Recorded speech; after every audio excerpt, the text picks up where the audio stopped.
Okay. I think we've done it, right? Man, I never know. This is an awkward minute where everybody watches us struggle till we can click the go live button. I don't even know if I am live right now. I'm officially live. I It's working. It's happened. All right. Cue official. Beginning of season Hey, 2. Hello. I'm Ashlyn.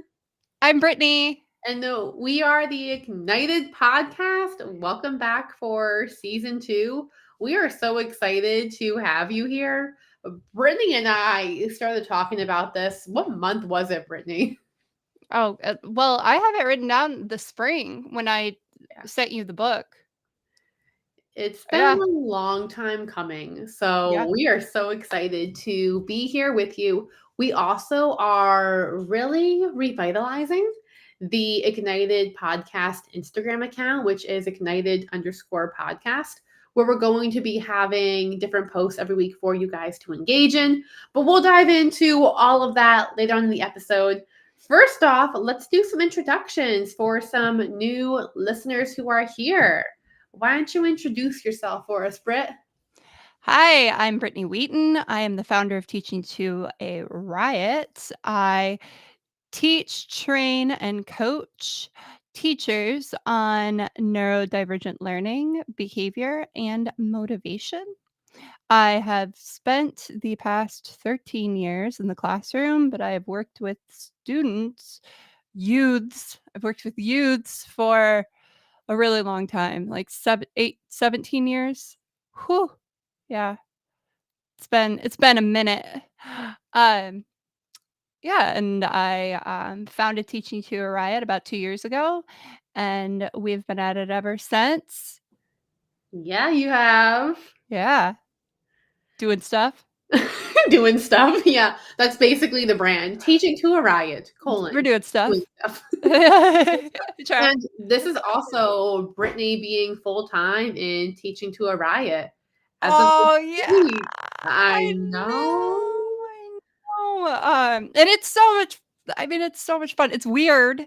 It's my Yeah. first week, Mhm. um, not in the classroom. Um, and I'm, like, setting my own schedule, and I have ADHD.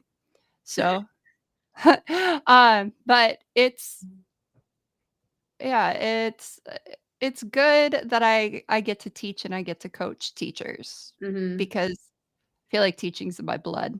Yeah. So it it I went from one style of teaching to another, and that made the transition a lot easier. So Yeah, and that's really what it is too. There's something so special about being able to work with other teachers and mhm. be able to support them in a judgment-free area and an evaluation-free area too. Yes, You know, 'cause in 100%. in our schools, like, we might have support, but oftentimes it comes in the form of evaluative support, Mhm. which if you listen to season 1, you know that's not very helpful for us. Right. So it's nice that we're able to create this community with you all, and that's also why we're here too. We want this podcast to be a place, or this brand to Ignited, to literally remoralize and re-energize you.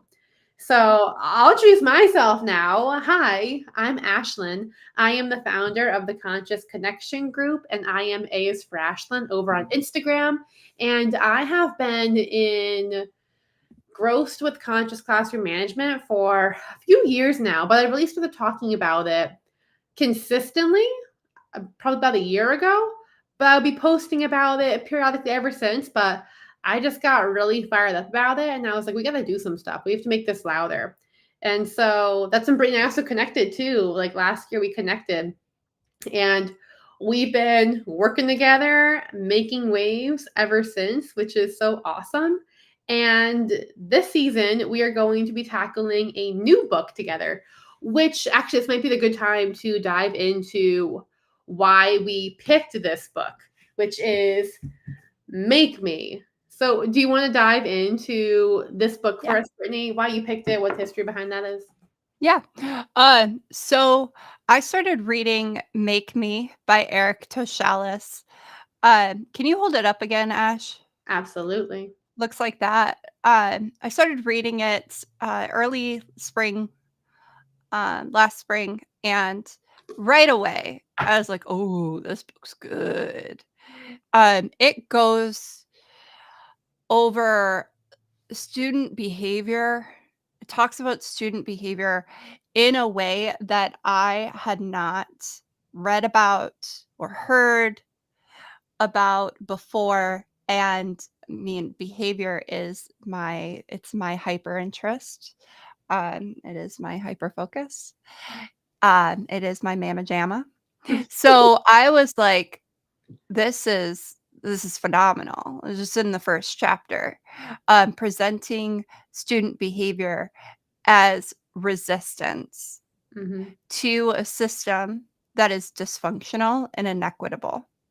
Yep. And um, that is a paradigm shift that brings so much empathy, especially for teachers who directly suffer from that same systemic and organizational deficiencies and inequities.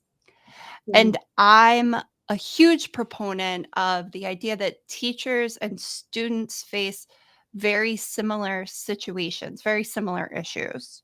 Mhm. And now that I'm training and I'm coaching teachers, I see this parallel even more. Um, and we shouldn't be pitted against students' anger. Yes. Um, their anger, their resentment, their behavior is a I mean, it can be a direct result of systemic issues, inequity issues, um, and how we have the learning environment set up for some of the most vulnerable people in our population. Um, and it challenges traditional thinking around um, structuring the classroom, handling behavior, understanding behavior, and engaging with it. And and you'll see this as we move along with the podcasts and go over each chapter. But it teaches you how to engage it so it's not self-sabotaging because yeah, these students might be resisting and their cause might be great and relatable, but at the end of the day, they're sabotaging themselves. Yeah. They're not gonna be able to change the system acting the way that they're acting.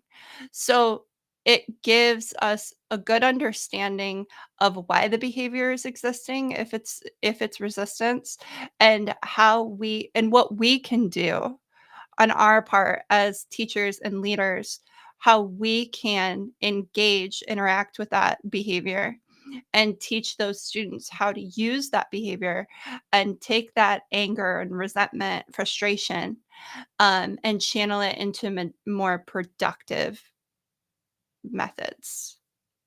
And I think that is something that not I think I know that that is something that's a conversation that needs to happen. That's something that needs to be pursued Yeah. in education in America today, right? Like, Oh, absolutely. And that's why we're here talking about it too. yeah, yeah. Like we're gonna have some of those conversations that get swept under the rug and just don't get brought up. We're Mhm. going to address them here. We're going to address them with you too. So, like right after Brittany found this book, I think you maybe read, like, was it even the foreword? I don't know if you read like chapter It was three. just the first chapter. Yeah. She was like, Mhm, Ashlyn, you need to buy this book. And so I mhm. was influenced over the summer to buy a reading pool for our back deck area. And so this is the first book I brought out into the reading pool.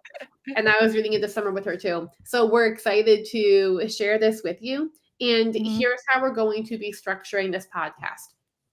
Every week, for the most part, we have to always have our disclaimer of mostly ish. Yeah, we're gonna try. Yes, like we also I know we also like work outside of this too. I'm also teaching in the classroom full time as well. So we have a lot going on. So most weeks we are going to be regrouping every Thursday to reflect on a chapter that we read. And we go in chronological order. So next week, we're going to talk about chapter 1. And we're going to be sharing this chapter with you. So that's why it's great if you are on the Ignited Podcast Instagram account with us, because you're going to be able to comment on the thought bubble of the week, what your thoughts, what your takeaways are from this episode, and start building up that community with other teachers who are on the internet too. Like one of Brittany has many great quotes, but one of them from season 1 was social media is going to save the profession, right? Wasn't that one, Brittany? Yeah. Yeah. Yeah. So this is going to be able to be a community for you to get remoralized, get re-energized, and get equipped with the knowledge to help make our system more equitable for Mhm. everybody involved. So we'll have our episodes every week or so, and we'll be unpacking the chapter, which you can also partake in during the week in our social media. And then when the episode starts, what Brittany and I do is have a mostly functional 2-minute summary of the chapter where we hold up our phone. It's very classy, and we try our hardest to regurgitate our best summary on the spot for you.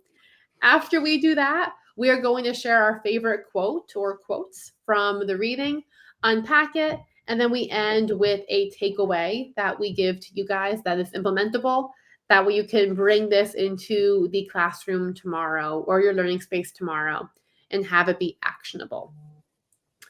So that's how our podcast is going to be structured. And now, the last thing we want to talk about on this quick introductory episode is our own background with resistance as students and teachers. And I'm really curious about you, Brittany, because I feel like you probably got more to speak of on this one than I do. But what is your own personal background with resistance as a student and as a teacher? So if you don't know me or my story, I dropped out of high school my senior year, um, and I barely showed up my high school career. Um, I am autistic ADHD, and I struggled socially and emotionally, um, and academically. I just struggled in school.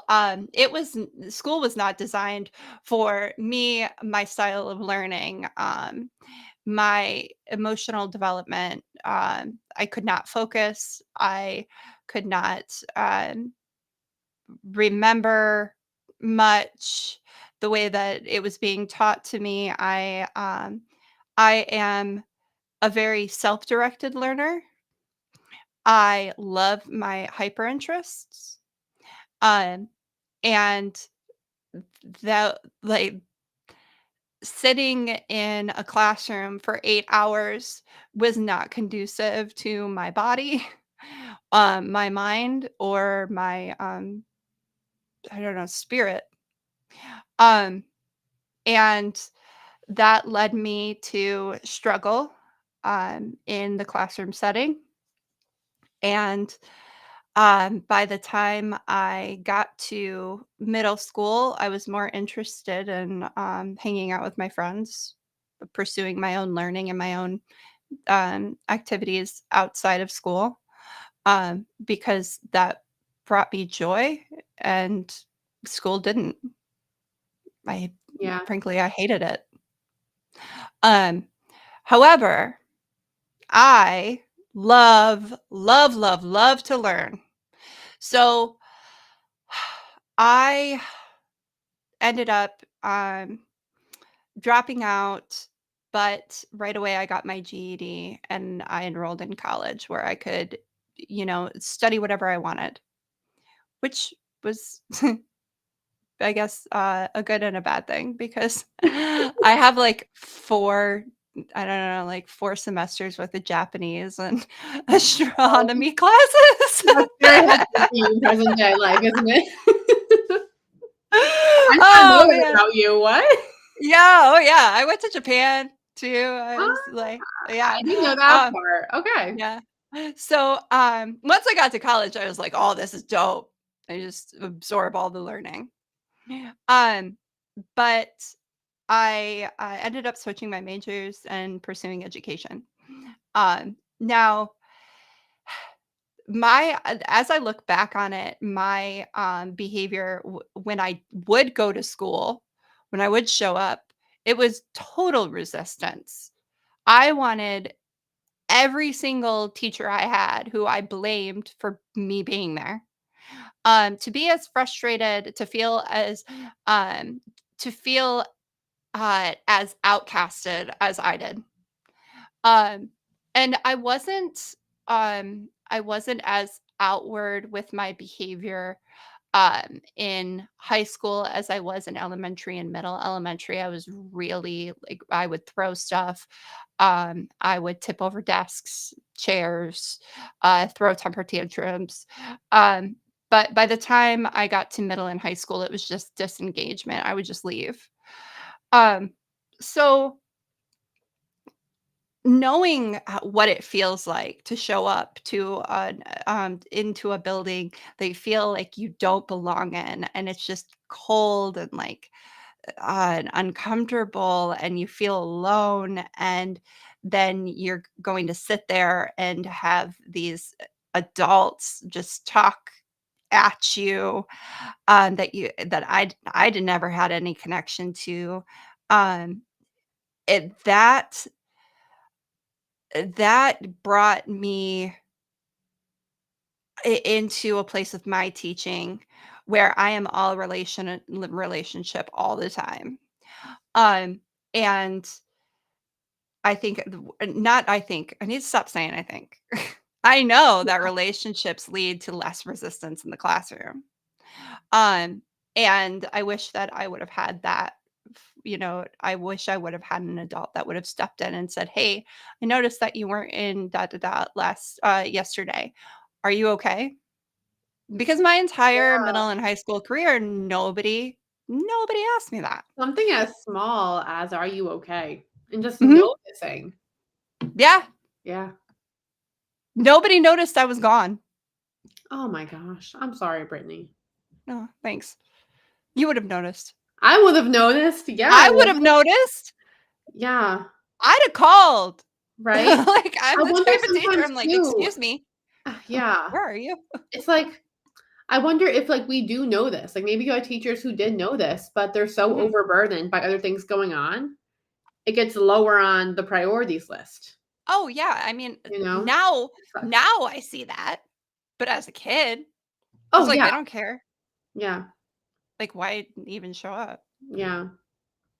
No. So, and as a teacher, I have autism and I'm ADHD. So, resistance is in my blood. Yes.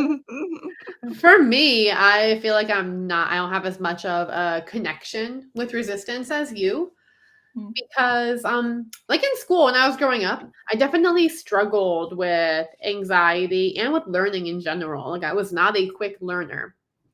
I had to really work at basically understanding anything, which now I feel like makes me a good teacher because I know how much it takes to understand something. But I would not really resist. I would just withdraw and I would get quiet. And I also didn't feel like anybody noticed that either or that was really cared about. And when I first became a teacher, I also saw some resistance in the form of the teachers I worked with back when I was in my previous school. I remember my first year there seeing teachers get so reluctant about doing meetings or signing something. And it felt almost like they were nickel and diming, like what they're being asked to do. And I was like, well, I wonder why they're so resistant. Like, this is great. I'm getting paid to do this now. Like, I just came from student teaching where this is for free. And now I get a paycheck. So it felt like I don't know, I didn't understand why they felt so much resistance. But for my story, in my first 4 years teaching, I had 6 different principals. And so come principal number 5, I definitely started to understand where that resistance was coming from because it was like you do something one way and then 6 months later you're told to scrap it, do something else, and you have no time to do it, by the way. And also here's 2 new kids and a new class to teach. And I just felt like I didn't have the support I needed, like it wasn't so much like I want to resist or I don't want to do what you're saying because I'm upset with you or because I don't like whatever. It was more like I'm resisting because I physically am not able to do the things that you are asking me to do right now. And this is unreasonable for you even to ask me this. So that was my first experience with resistance. That was like back pre-pandemic. And now too, like especially diving into conscious discipline, like you can see it coming across in kids and speaking to kids about their behavior.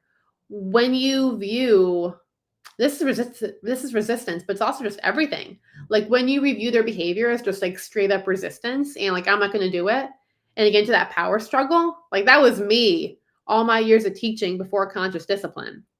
And now it's a completely different ball game because no longer this power struggle. It's okay, why is this happening? And trying to support kids and get to the root of what's going on and to meet the need that behavior is serving. So I'm really excited to see where this book is going to take us. I'm hopeful that through our reading, we're going to be able to give teachers takeaways to help their kids feel seen and to help their kids feel heard, and also to help them feel seen and heard, because it all like it starts with us, like we are the teachers who are facing the kids. So we have to be poured into, we have to be equipped in order to equip the future generation and support others. So I actually feel like that's a pretty good way to end it, Brittany. Yeah. Well, I feel like I have to end it on brain chemical Oh yes, add some chemical brain chemistry. with Brittany. Yeah, yeah. So if you don't know, if you didn't follow along last season, I'm notorious for bringing up just random facts about the brain. We love it. That's what I do. And so I feel like I should end that, or I should end this episode with that. Give us And some we chemical call it, brain chemistry. yeah, because last season I was like, yeah, it's like chemical brain chemistry.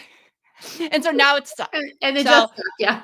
yeah, so it's Brittany's chemical brain chemistry tidbit of the podcast. Let's hear it.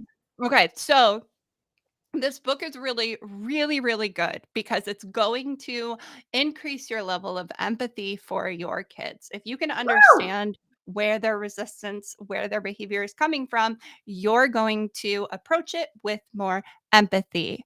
And empathy releases oxytocin. And oxytocin is the kryptonite to cortisol. So, when you have oxytocin in your system because you're being so empathetic, you are decreasing your stress response because your stress response and empathy can't coexist. The more empathy you feel, the less stressed you're going to be facing student behavior in your classroom. Yes. So listen to season 2 because we're going to be giving you all that good stuff. All the empathy. All the empathy. All right. Well, we look forward to seeing you on Thursday. You'll be able to play all of our episodes or to binge season 1 via the Spotify link in our profiles. And we're excited to be in this space with you and to learn and grow with you too. So until next time, I'm Ashlyn. I'm Brittany. And we are the Ignited Podcast. All right. That was pretty in sync.